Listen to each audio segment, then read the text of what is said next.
भगवान शंकर का विवाह माता पार्वती जी के साथ हो रहा था।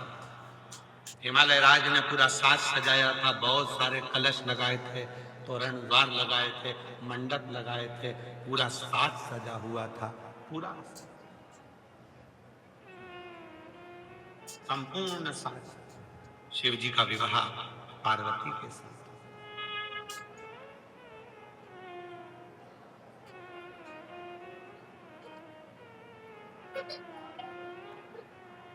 पार्वती जी का श्रृंगार हुआ, विवाह हुआ।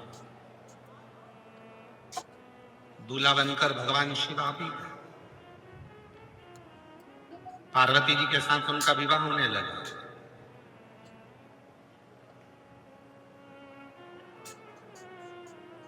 हम आपसे पूछते हैं, शादी के समय पर जितनी लड़की खुश दिखती है उतना लड़का खुश नहीं दिखता। तुम पूरी दुनिया के दूल्हा और दुल्हन को देख लेना।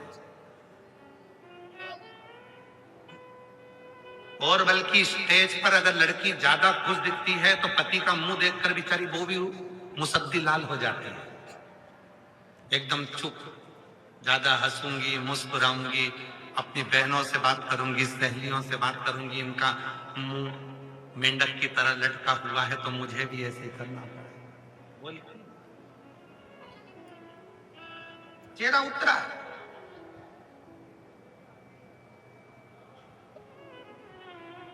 क्यों गुरुजी? पार्वती जी के भी चेहरे पर बहुत मुस्कुराहट थी। शादी के समय पर हंस रही, मुस्कुरा रही, और पार्वती मैया खूब मुस्कुरा रही, खूब हंस रही, प्रसन्न है। होना चाहिए। जिंदगी के ये जितने 16 संस्कार हैं, जीवन के जितने 16 संस्कार हैं, इन 16 संस्कार में आपके चेहरे पर प्रसन्नता होना चाहिए, मुस्कुराहट होना चाहिए।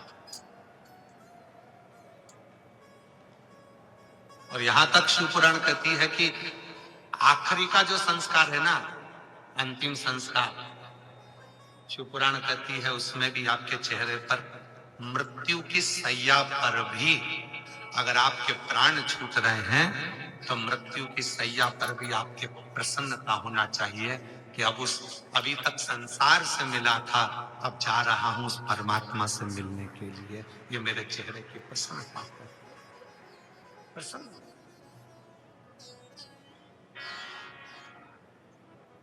पार्वती जी ने देखा कि शिव जी के चेहरे पर प्रसन्नता नहीं।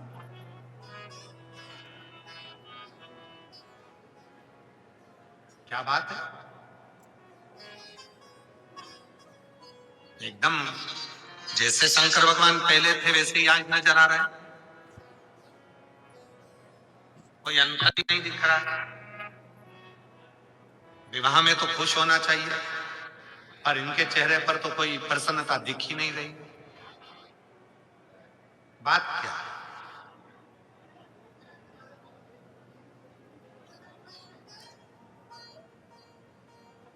पार्वती जी ने धीरे से घूंघट की ओट में शिव जी से पूछा, क्या बात है प्रभु? आपकी हमसे शादी हो रही है, हमारी आपसे शादी हो रही है।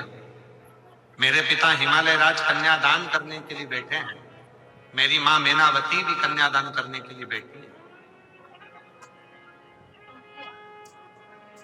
और आपके चेहरे पर प्रसन्नता नहीं, आप मुस्कुरा नहीं। शंकर भगवान बोले, पार्वती, जिंदगी का कोई सा भी पहलू हो, घर में करोड़ों का धन भी आ जाए ना, तो व्यक्ति को अपने पुराने समय को नहीं भूलना चाहिए। और जिंदगी में कितना भी दुख आ जाए, व्यक्ति को अपने पुराने स्मरण को नहीं भूलना चाहिए। सम रहे, सम।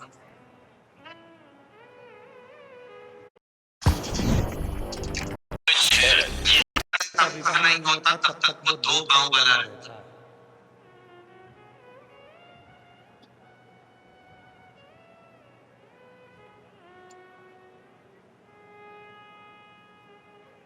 दो पांव का रहता है, कहीं पर भी जाता है, कहीं पर भी आता है, मानव का जीवन जीता है, खाता है, पीता है, रहता है।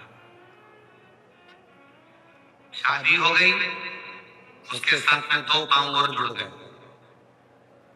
अभी तक वो मानव था, अब 4 पांव वाला हो गया, मतलब वो पशु हो गया। कितने पांव का हो गया? जम के बोलो।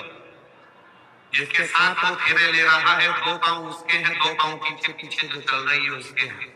अब वो 4 पांव का हो गया, पशु हो गया। पशु का मतलब है अब उसके ऊपर भार आ गया, बोझा आ गया। गधे जैसा अब उसको बोझ ढोना ही ढोना है।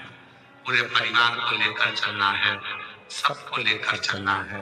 अब उसके ऊपर भार आ गया।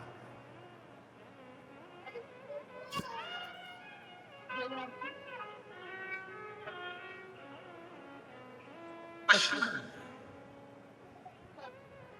दुनिया के लोग कहते हैं शंकर भगवान पशुपतिनाथ है।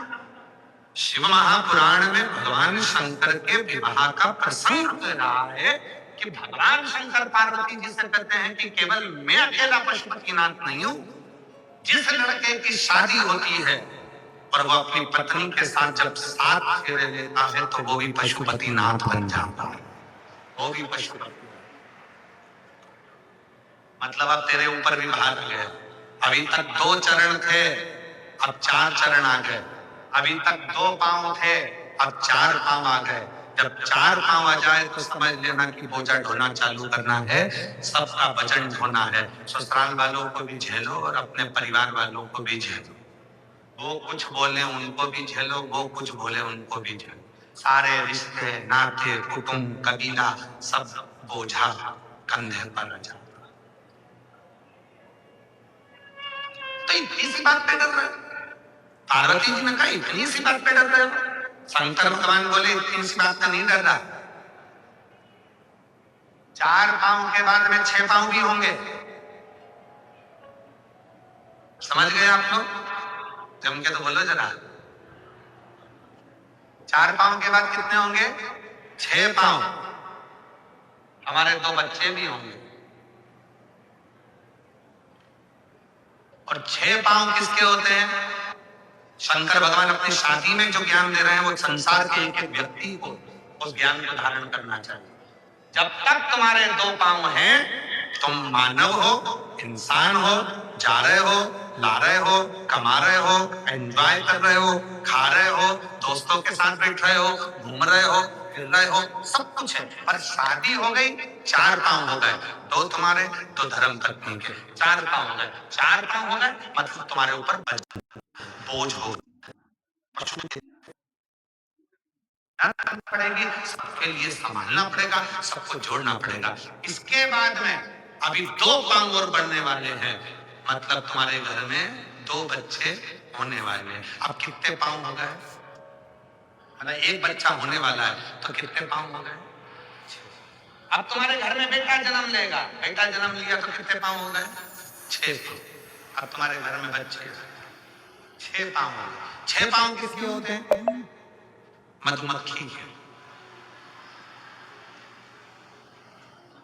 6 पांव किसके होते हैं? मधुमक्खी के। मधुमक्खी जैसे, मतलब अभी तक तुम इंसान थे, मनुष्य थे, मानव से, अब तुम्हारे 4 पांव हुए, पशु बन गए, पशु से अब तुम घर में एक बेटा हो गया, उसके 2 पांव आ गए तो तुम मधुमक्खी हो गए। मधुमक्खी का मतलब होता है फूलों का रस लाते जाओ, छत पे में डालते जाओ, कमाते जाओ, घर में भरते जाओ, कमाते जाओ, भरते जाओ, कमाते जाओ, भरते जाओ, इन औलादों के लिए भरते जाओ, इन परिवार वालों के लिए भरते जाओ। मतलब 6 पांव होते से तुम मधुमक्खी हो गए। भरते जाओ, भरते जाओ, भरते जाओ। अब 6 पांव के बाद 2 पांव और आने वाले हैं, बहुरानी।